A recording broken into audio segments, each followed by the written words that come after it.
nearly a week since the Philippines was struck by a typhoon, the strongest this year. At least 375 people lost their lives and hundreds of thousands have been left without shelter. The Red Cross says there is carnage to be documented.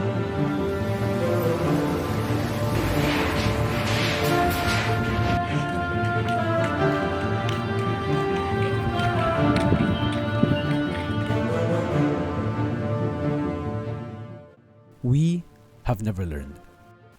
Our country, the Philippines, is infamously known to be vulnerable to heavy typhoons, averaging over 20 typhoons hitting the country in a year. These typhoons have caused mass destruction in anything and everything that comes their way, affecting millions of Filipinos and millions of pesos in infrastructural damages. The biggest and most devastating typhoon we've encountered was Typhoon Yolanda, with over 6,300 deaths, 1 million homes damaged, displacing over 600,000 people. On that day, we told ourselves, this will never happen again. And yet, over the 9 years since that day, it happened again and again and again. Still, with thousands upon thousands of damages, roads, bridges, schools, all these infrastructures that are crucial in the development of the economy and the livelihood of the citizens, massacred in the blink of an eye. With each typhoon that strikes, the island suffers enormous costs in terms of infrastructure damage. The frequent destruction of these infrastructures is detrimental to not only the welfare of the populace, but also to the economy as a whole, bringing major negative impacts on countless businesses, farmers, and suppliers.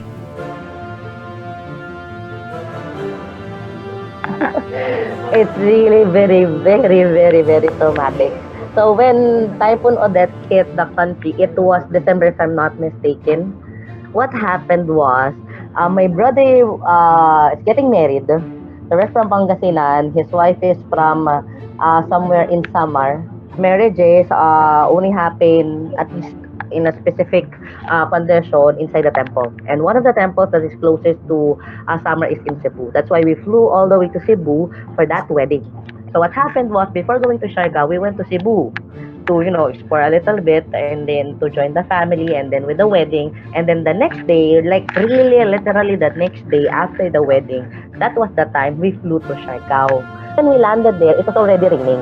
But I really think we didn't have that clue that there was super typhoon. So we landed, it was raining, we went to the place we booked from Airbnb. And then I think we were tired that day and we slept. And then the next morning, our landlord said, okay, ladies, you have to vacate. You have to go somewhere further from the beach because there is a super typhoon. And then we went somewhere a little bit far. So we called some friends and we stayed in one of our church members' home. So we stayed there. And then at the beginning, it was just, raining, wind a little bit. And then everyone was laughing, everyone was just saying this, I cannot forget. You will see, this is what they told us, you will see, Siargao will be untouched. A few hours later, we were like praying non-stop because the typhoon was very strong. As in, you would hear yung wind, talagang nag-whistle siya. It's really whistling kasi sobrang malakas. And then, talagang yung bahay kasi, and then they were like adopting a lot of families. Maliit lang din siya, pero sementado kasi. Compared to other houses, they were smaller, they're not cemented and everything. So, they were adopting families inside their home. It was very little lang na space para lang meron kaming lugar na pwede kaming palipasan ng bagyo. And then, it was not finished yet. And then, at the middle of the night, everyone was wet. Siguro, it lasted for what? 5 hours? It's parang walang katapusan. It seemed like it will never stop. I was really scared. Naka-jacket pa ako, pero nginig ako, basang-basa ako, gutom kami, pagod kami, antok kami, pero we cannot seem to sleep. May mga baby pa kaming kasabay no, may matanda na naka-bedridden siya. Grabe, it's very traumatic. Very traumatic experience. When we were going around, yung mga puno talaga ng coconut, like halos wala na silang mga what do you call this, mga bunga, lahat ng bunga nasa daan. And then, yung famous na I don't know what it's called, yung sa may dagat, yung sa may surfing part, yung sa gitna nun, tapos may parang hut sa gitna. Wala, as in wala. Ang makikita mo na lang na naiwan is yung mga foundation. And we were like going around, we were looking for that place kasi isa siya sa mga tourist spots sa Siargao. And we were lost kasi hindi na namin alam, hindi mo na malalaman asan yung mga bagay. Then we went there and we were like, wala na, as in wala na yung mga bagay na yun. Everything was down. From the smallest of homes to the biggest and most expensive resorts, sira talaga. So, it only means one thing, it really did not choose. Odette did not choose whether you're rich or poor. Everyone was affected by the typhoon. Sira lahat. Basag ang mga klase, lumipad ang mga bubong, even yung mga what do you call that? Like water tanks. Like usually ang water tank nila nasa taas. Tapos yung malalaki na mga kulay blue ganun. Even yung sa pinagtutuluyan namin, kasi lumipad. Bigat yun kasi syempre may tubig, bigat yun. Pero they were all washed out. Almost nothing was left standing in Siargao. Almost nothing. Mag-asa says Odette has intensified with maximum sustained winds of 195 kilometers per hour near the center and gusts reaching up to 240 kilometers per hour. Compared to our previous experiences with typhoons, it appears that even to this day, there has been little to no improvement with the capability of our structures to withstand them. The Department of Social Welfare and Development reports that 1,631 homes were demolished, 5,409 were partially damaged, and damage to farmland cost 2.86 billion Philippine pesos due to Typhoon Odette. Typhoon Odette, however, was not the only typhoon to cause such destruction. All others before it had similarly destroyed Mindanao's infrastructure, crops, and livelihood devastatingly.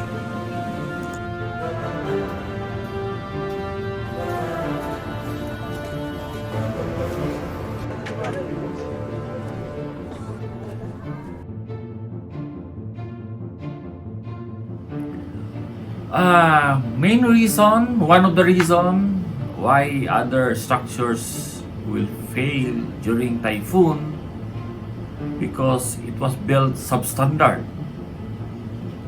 First, the design was not really designed for the speed of typhoon, the gustiness of typhoon. The common failure of buildings that collapses during typhoon is the substandard material. That's why materials are very important in doing such infrastructure projects that will withstand a strong typhoon.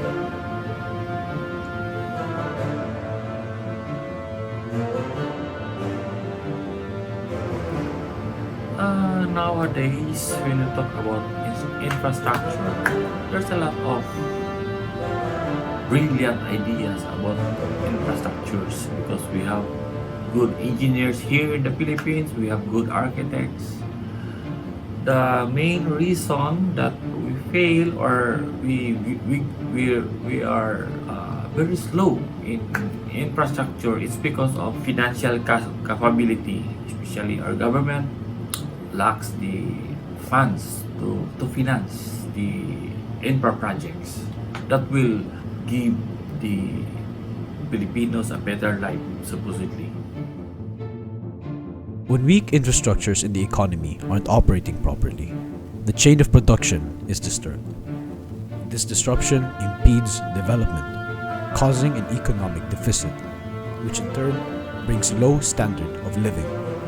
The frequent destruction of these infrastructures is detrimental to not just the welfare of the populace, but also to the economy as a whole, since it has a major negative impact on countless businesses, farmers, and suppliers.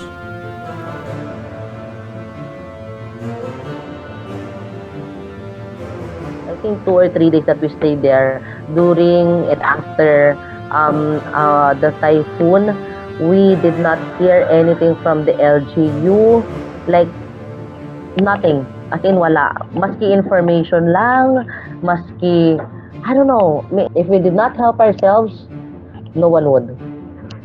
Not even the local government unit. Some families who are a little bit more well off, they were offering food, they were cooking food. We passed by some few homes offering mga sopas, mga lugaw to others. Pero like sa barangay, ganun, didn't see anything, didn't hear anything. Wala.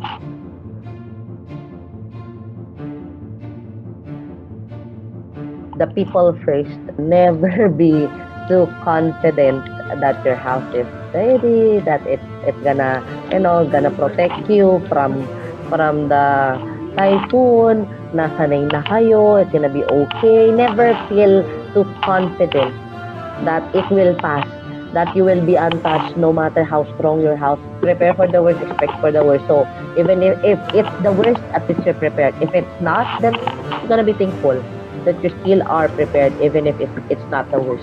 When you are paid and there is a budget so that a home or establishment will be as strong as it is, huwag na tayong mangurakot because you're being paid according to the whatever your contract is. The problem is maganda yung binayad mo, pero dahil sa mga kickback, ayun, kahit nakasabay na nasira ng mga tahanan ng mga mamamayan yung mga eskwelahan. So kapag nangyari yung mga bagay na yun, prepare for the worst, wala nang kickback, yung mga corruption na yan, if you wanna help, just help with no expectation in return. At the end of the day, prevention will always be better than cure.